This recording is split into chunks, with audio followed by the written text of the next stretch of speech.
زمونږ د کلي ډېر درانه خواږه مشران ناست دي او میلمانه عزیز کاکا دي راغلي دي. د هغې مخې ته خبرې کول او شعرونه ویل، هغې د شعرونو استادان دي. خو د هغې په اجازت باندې یو د غزل شعرونه دي چې د بل انسان نه مسلمان نه نفرتونه کوي، د بل انسان نه مسلمان نه نفرتونه کوي، ضمیر دې نه دی ملامته چې ظلمونه کوي. د بل انسان نه مسلمان نه نفرتونه کوي، ضمیر دې نه دی ملامته چې ظلمونه کوي. او دې نه خبر نه دنیا چرته کې ورسېده، زما پښتونه ته لا هغسې جنګونه کوي.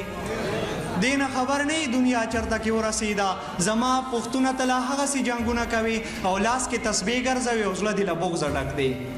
لاس کې تسبیح ګرځوي او زړه دې له بغضه ډک دی، زما کمک له اشنا خټو کې لالونه کوي.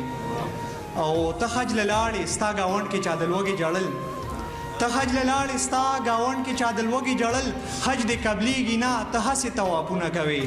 او ته خبر نه یې ستا رضا ستانه توبه ایستې ده، ته خبر نه یې ستا رضا ستانه توبه ایستې ده، ته ورله هغسې رومال باندې ګلونه کوي.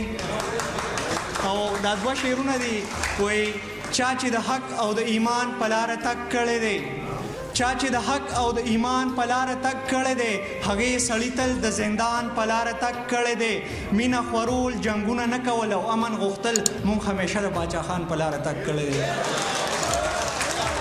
مینه خورول جنګونه نه کول او امن غوښتل، موږ همیشه د باچا خان په لاره تګ کړی دی. او دا یو غزل دی، وایي په انسانانو کې انسان به جوړېدل غواړم، په انسانانو کې انسان به جوړېدل غواړم، او د دې غریبو ترجمان به جوړېدل غواړم.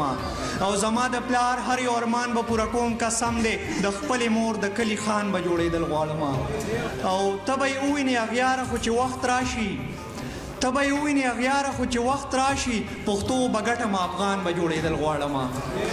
ته به یې ووینې اغیاره خو چې وخت راشي، پښتو به ګټم افغان به جوړېدل غواړم.